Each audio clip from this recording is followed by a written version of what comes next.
Let's be brutally honest right now. That's a big question. I'm looking for someone who doesn't want to go to base camp, but they want to go to the very top. Whether it's here, India, New York. Civilization was born at happy hour. That's what wins. That's what stands out. That's what people are interested in. That's what I want to know. The Hospopreneurs Podcast with James Henderson.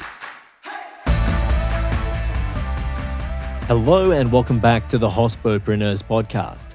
Tom Amos is the CEO and co-founder of Sidekicker, a casual and temporary staff recruitment company.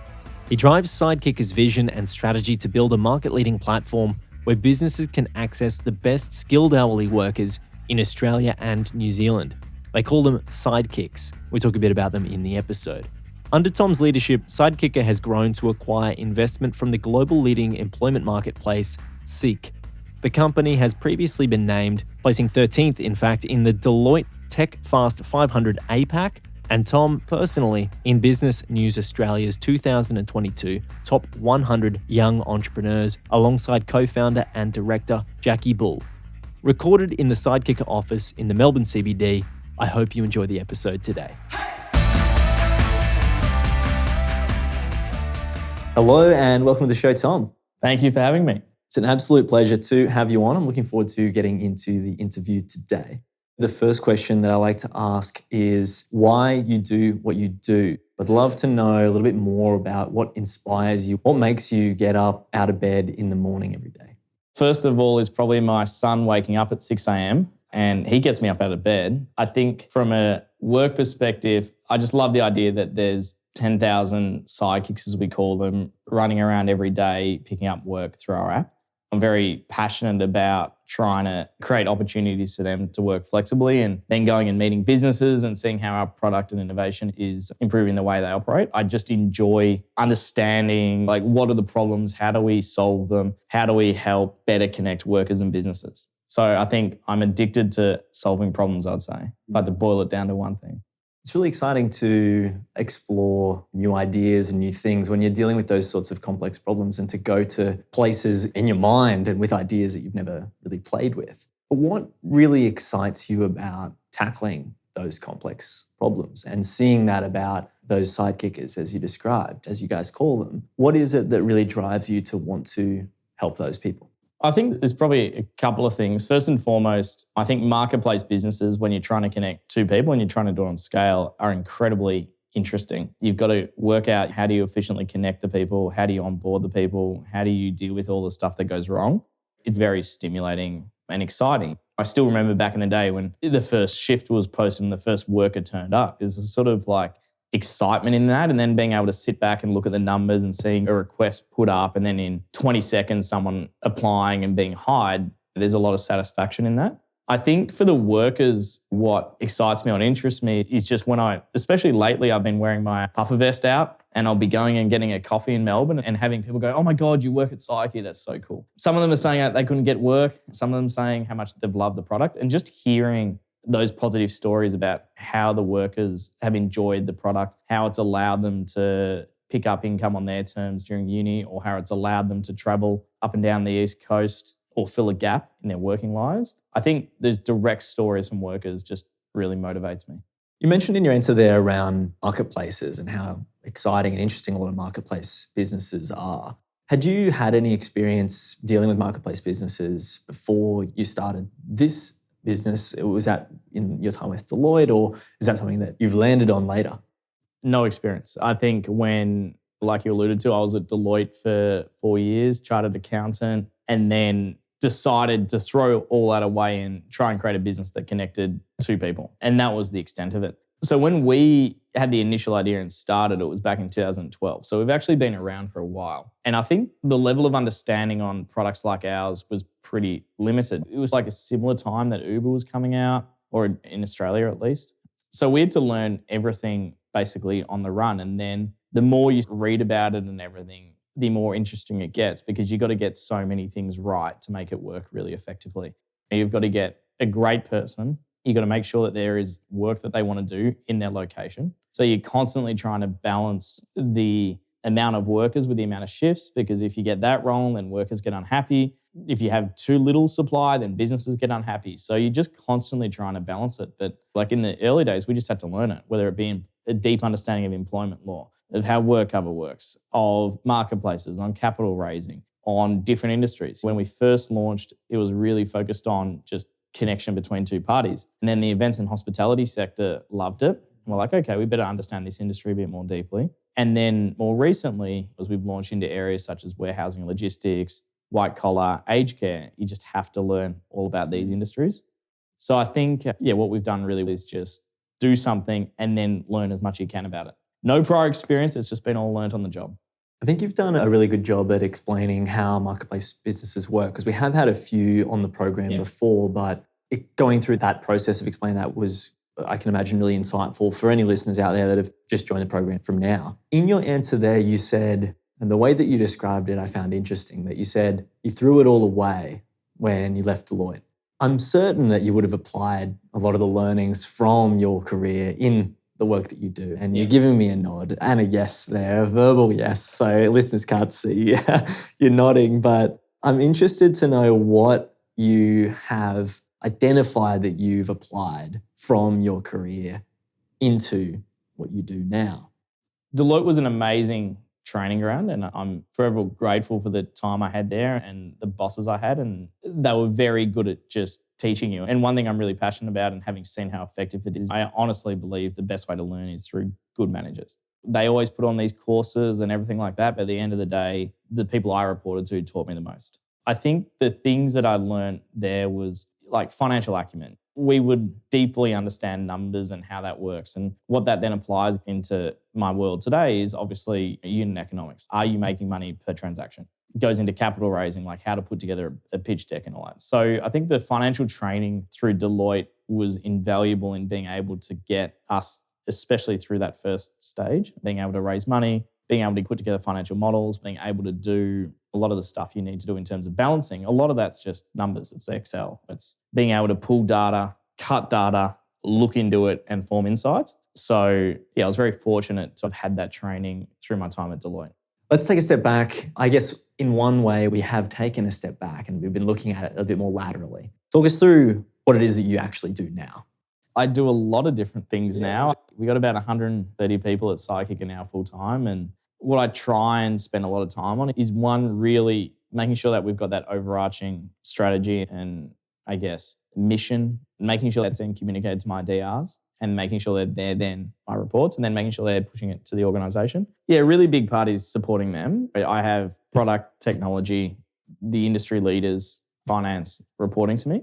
What I like to do is try and help them solve problems and support them in whatever way I can. It might be, my idea is, or at least the way I think about it is, I want to enable them to be great. So I want to empower them. I want to be there as a sounding board if they want it, but make sure I'm giving them everything they need to be successful. And then, of course, getting out and speaking to customers. It's the thing I like the most is getting out in the real world, getting out of the office. We recently launched our Sidekicker Connect series where we're hosting dinners with customers in our cities. And I love getting out there and meeting to the customers and hearing directly from them what they love about our product, what are their challenges, what are their problems. And then the final part is, of course, trying to build the brand and build the business and doing things like our conversation today or speaking to journalists about trends we're seeing in the market through our Sidekicker Index. But I think in short, it's wearing a lot of hats and trying to make sure everyone is heading in the right direction. How do you ensure that there is alignment between all those parties? Because there are a lot of parties to bring together. Do you use any metrics or, for lack of a better term, diagnostic business tests that you can do to ensure that people are aligned in that vision? I think one of the challenges a business like ours faces is effectively every one of our industries operates in a way like its own marketplace, its own unique business. So what the hard part is trying to combine what's happening in warehousing versus hospo versus healthcare and white collar and then across Australia and New Zealand. I think the way I try and create the alignment is you've got to have those overarching organizational objectives. And then under those objectives, you've got to have what each team's trying to focus on it. And then also trying to make sure that we're not boxing ourselves in and saying, okay, trying to treat each industry in the same way. Certain metrics might really work for the hospitality and events sector, but maybe they don't work for the warehousing sector, and making sure you're keeping those separate. Can you give us an example of what those differences might be? Within the hospitality and events sector, speed to fill is really important. Let's say a Crown Casino needs people, or one of the race courses needs people. They might need people really quick. And as such, your request to fill rate is really important and your time to fill is really important. Whereas something in the warehousing sector might be more like, I need a forklift driver starting on Monday. And as such, the speed to fill is not as important and the length of the engagement is a lot longer. They're just slightly different marketplaces and you want to look at them differently. And then secondly, obviously, they're all at different stages. So a growth rate in, say, hospitality and events might be lower than a growth rate in a new industry, and that's okay. On those growth rates, and you talked a bit about the index, you mentioned it just there before. Can you tell us about how, or like what you're seeing in the market, particularly in around hospitality, food and bev? I think there's a couple of things going in. I think we're definitely seeing the spend or the number of shifts per customer is down year on year. I think by as much as 35%. So what that just means is businesses that are using our product are posting 35% less shifts now than they were last year. At the same time, we're seeing the application per shift ratio go up a lot. I think it's probably gone up 300% year on year. So what it means is those supply pressures or those labour pressures that existed 12 months ago have really eased. And a big driver of that has been the return of international workers. I think we've seen registrations from international workers grow at about 150% over the 12 months, whereas local workers are growing like 70%. So what it just all means is, I think at the end of the day, is hospital businesses are still busy, but there's less labour pressures. And as such, they're using contingent providers or temporary providers less than they were 12 months ago. Talk us through your experience with recruitment into the professional world and then recognising after some years that longevity in that career wasn't necessarily going to be for you.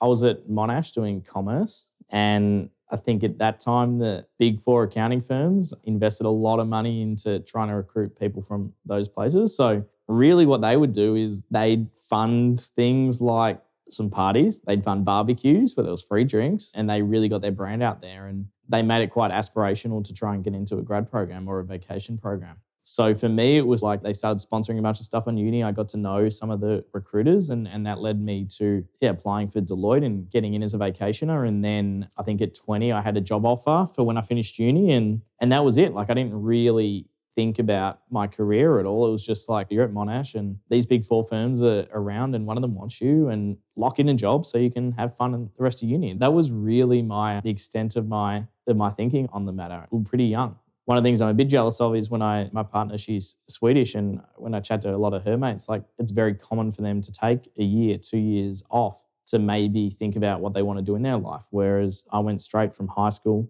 3 or 4 months off into uni, and then a year and a half later or 2 years later, a vacation program, and then before I knew it, into a grad program. So I'd never really taken the time to think what I wanted to do. It's definitely something I regret, is not taking a bit more time when I was younger to enjoy those years and maybe take some time off between school and uni. And it's something I'd definitely encourage any younger listeners to do. Is there's no rush to go to uni. Go travel, see things. What is it that you do want to do ultimately? And that could be success with the business that you have, but then post that, what does that look like? It could be a long way away. It might be a very long way away. Who knows? But I'd like to know what it is that you came to when you thought, this is what I want to do. Because you were working at Deloitte and you thought, I want to do this. How did it involve other things? What was your thought process? How did you actually come to what it is that you do now? It's very hard because there's many Toms, and my answers to that could vary. When I'm down at Wye River, I get very jealous of the lifestyle people live down there where they're surfing all the time and out in nature doing things. And then there's the Tom who hangs around amazing entrepreneurs and sees what that looks like. So I think I'm doing what ultimately I really love, but there's always that desire to go, I wonder, maybe I could work in sports, or maybe I could do something completely different. But I think they're just more like that, those sort of pipe dreams. Tom, I'd love to know what you're learning about at the moment. What is it that you're exploring? What is it that you're trying to understand currently?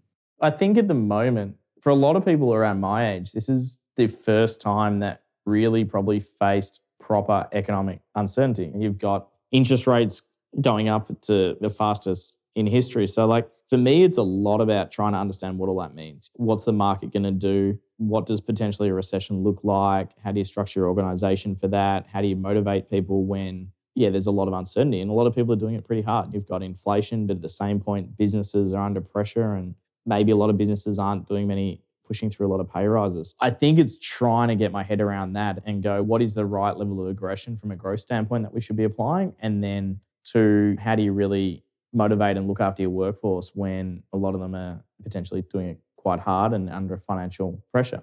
You described earlier that your business does cover a whole range of different industries, meaning that it's impacted by more industries as well. But does that also help in a way in your ability to diversify the business?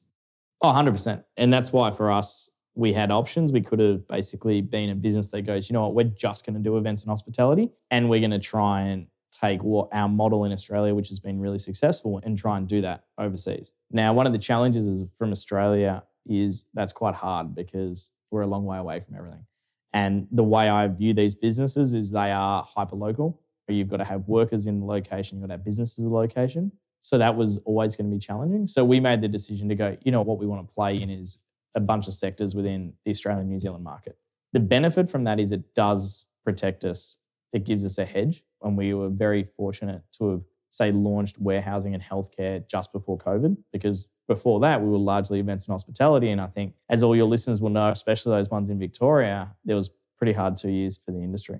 So, it gives us a hedge, but it also makes our lives infinitely more complicated because different industries will have different challenges at different points in time. And you've got to be able to divert your focus and have different strategies by industry.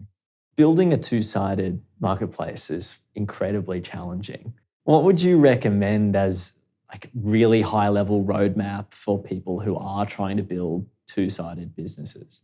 I'm trying to think back. I think whenever we've tried to launch, and this is the same thing I guess I've applied the whole time, like when we launched the business originally to when we launch a new sector, is you can't be too focused on trying to perfectly balance both sides. So the approach we always took was, let's try and get as many workers as we can in a location and know that unfortunately for some of them, we won't be able to look after them as well as we'd like. Because what was most important for us is when a business came on that we filled their need. If we couldn't solve that, then they wouldn't be putting up any shifts. And if they're not putting up any shifts, then you can never get to the size where it's working well. So I think we basically just said, you know what, let's overinvest in the supply side of the business and make sure there's lots of workers. Let's focus on particular locations and particular roles. And you basically just flood it. So if we were saying, if you were launching, I don't know, a marketplace for tram drivers in Victoria, I would say what you do is you go and get as many tram drivers as you can in, say, Melbourne.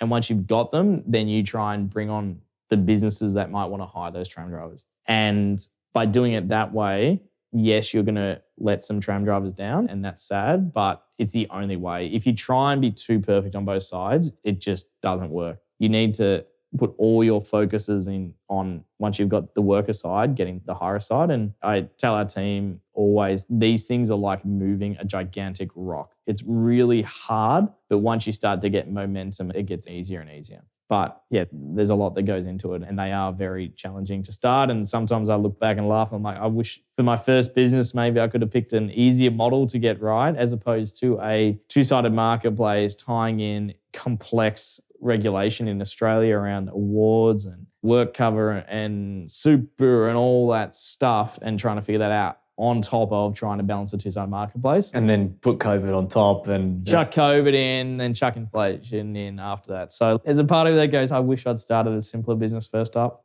but just gone straight into a hard model. Good luck. Thank you. How did you identify the opportunities in additional industries to bring into your business? Was it very much feedback from the market? Was it analytics? Was it your gut? Was it just a decision on a whim to start looking at these other industries as well? Because I want to broaden this more widely to your creative process to develop new ideas and how you incorporate them into the business. Yeah. When we started at the beginning, it was just like, we think technology can do a better job of connecting two people to get a task done or a job done. And we just put that out in the world and watched. And we just noticed that events and hospitality businesses loved it. It was perfect product market fit. They were great customers to deal with. And it's an industry that we're super passionate about. I begun my when I was at uni, I worked at Delaware North, working over at Marvel Stadium. And I've always really enjoyed the industry.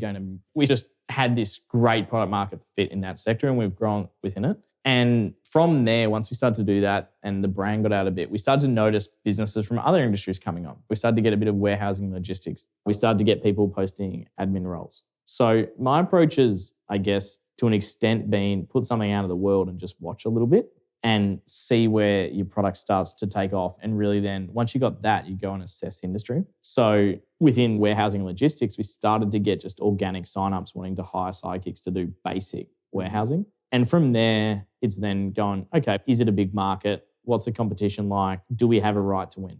So I think if I had to boil it down, it's see what's happening, analyze it, make sure it's big enough. But I think most importantly is, do you have a right to win? What do you mean by a right to win? Can you do it better? Can you improve what is currently happening? When we looked at the healthcare sector or the aged care sector specifically, we didn't really see a huge amount of innovation in that space. We thought that actually a lot of their problems were quite similar to hospitality businesses and at the same, so many of their desires. Like if you're running a hospitality business or running an aged care home, you really care about who's coming in to work for you. We knew businesses in hospo loved the choice and control, and we knew that would be something similar in aged care. So we just thought when we looked at the aged care sector, is it's big, it's growing, and we have a really good product market fit because actually, in a way, it works quite similarly to the hospo space. And that gave us confidence that if we were to enter it, we could acquire customers. And we've been fortunate enough to do that since we've launched. But I think it's just because the market's big doesn't mean you should go into it. What are factors that would make you decide not to? Basically, if you thought that there was a level of maybe people weren't playing by the rules, some sectors are just known for being a little bit more the Wild West, the questionable. We didn't really want to play in sectors where that was going to occur. So first of all, is it a good industry? Is it regulated well? And are people abiding by the rules and are they good actors? Once you get through that, it really is about what are the current incumbents doing and what's the level of experience the customers are getting and does it fit in with what we're trying to achieve as a business? How do you handle the businesses that have decided to compete directly in the space? Or you're straddling a few different industries. So I imagine that there are less out there that are doing exactly that. Or people who go wider than what you're doing. People who go narrower, people who go wider. How do you handle competitors that are doing precisely what you're doing? And are there any? Look, I think if you believe that your idea is good, there will always be people that are trying to do something similar. My biggest advice is just focus on your customers. If you look after your customers, if you are doing something better, if you're creating good value for them, then that's going to set you up well. Now, of course, you need to be aware of things that are going to disrupt your model, but usually a like-for-like competitor is not that. So I think for me, I used to always be super nervous, especially when we were small. I'm like, oh my God, is there going to be a lookalike competitor? And then some lookalike competitor would pop up and you're like, oh my God, the world's ending. And that it just doesn't. And what I learned is just block out the noise and focus on what you're doing, focus on your customers, focus on what their challenges are and providing amazing value to them. So there's that lens. And then the other one is always looking at where could the industry go? What could disrupt what's currently happening? But that's different to focusing on like competitors, if that makes sense. Where do you look adjacently to your business for inspiration to innovate and to grow? I think I find it in lots of different places. I think for me, it's those organizations, and it could be in whatever industry, it doesn't matter. It could be in sports, it could be in tech, it could be in anything. It's those businesses that clearly have a desire to innovate. Any examples as well? Businesses, brands that you look to? I think one that's always stuck with me, and it's probably because of when I was at Deloitte and I worked in Wellington for a bit, I got firsthand a view on it. I think Xero back in the day was incredible what they did, especially being from the accounting industry. I knew how disruptive that was, and I just loved the way they went about it. I think the way Uber was able to disrupt the industry and get to where they are today has also been one that's stuck with me, and the culture that they were able to build, especially within the ANZ market, was exceptional. And then for me, probably one of the most inspiring companies, and people are always going to have their opinions. What Tesla's done is amazing and almost underrated what they've achieved. Like to disrupt an entire industry and make a car that is so much better. I don't know if people comprehend how nuts what they've achieved is. And I just love companies that are doing that, really trying to push the boundaries and make a meaningful leap forward. And I think those companies I mentioned, I think Xero took a meaningful leap forward within the accounting sector. I think Uber, I still remember trying to get cabs home, and I'm sure all your listeners would, is, oh, you're a bloke? No. Oh, you want to go 3K? No. Walking around the city shivering because no cabbie would take you home. Like, they fundamentally changed that industry for the better. And Tesla's done that within motor vehicles, where I don't believe if it was for them, you would have the rise of electric vehicles, and they've fundamentally shifted that.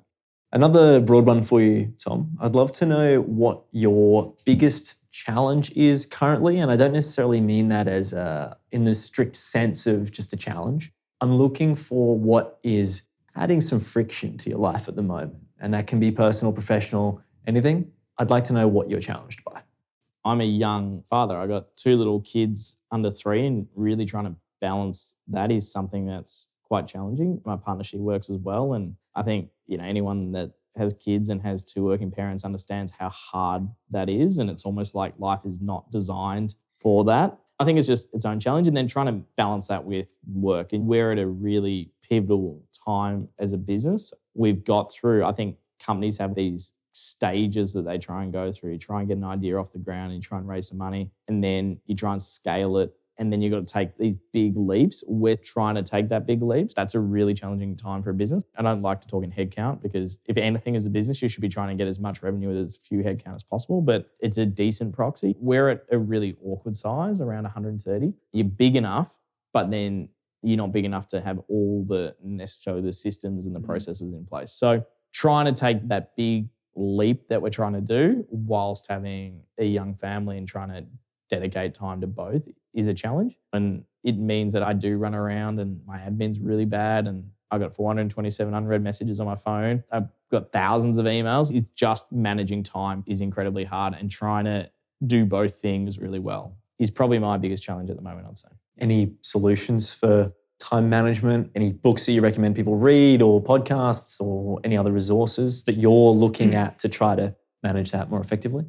I think for me, my approach is probably pick your days where you're just going to go long. So not trying to fit everything in every day. So it might be some days I'm going to burn the candle and work a really long day, and then others I'm going to switch it up. So probably just trying to go, you know what, today's a really 110% focus, big day. Tomorrow is going to be a little bit more relaxed. I'm going to be home at 5:30 to look after the kids. So I think it's trying to structure up your week a little bit. Same thing like weekends. All right, I'm going to be, when I'm on the weekend, I want to be doing as much as I can with them and as present as possible. And if I need to work on a weekend, then I'm going to take myself away and I'm going to get it done. But I think just trying to not blend them too much. And I'm very fortunate. I've got an amazing partner who she does a lot of the heavy lifting, and very fortunate there. But I think it is just going, this is a day that I'm going to be 110% focused here. And then the next day, when I get home, I'm going to be 110% focused on the kids. So just trying to do it like that seems to be going okay so far. Tom, I'd love to know who you'd like to hear on the show. I could go down the sporting world. I'm obsessed with sport. I love golf, but not sure your listeners would be into hearing niche golf sort of stuff discussed. Unless Greg Norman's got a tequila brand or something. Greg's got a tequila brand. Yes, he's got a lot going on, Greg. I'm going to pick a guy, and I did mention the company earlier. And the only reason I'm going to say this is because unlike a lot of founders and CEOs, I haven't heard a lot from him. Most will always be putting themselves out there. They'll be doing a lot, but I haven't really ever heard a huge amount from Rod Drury, who started Xero. Him or the other one, actually, just off the top of my head, would be Travis, who started Uber and Uber Eats. So I think I'm probably trying to think of people that I haven't heard of, and I'd love to hear some of those stories, because a lot of other stories have already been told.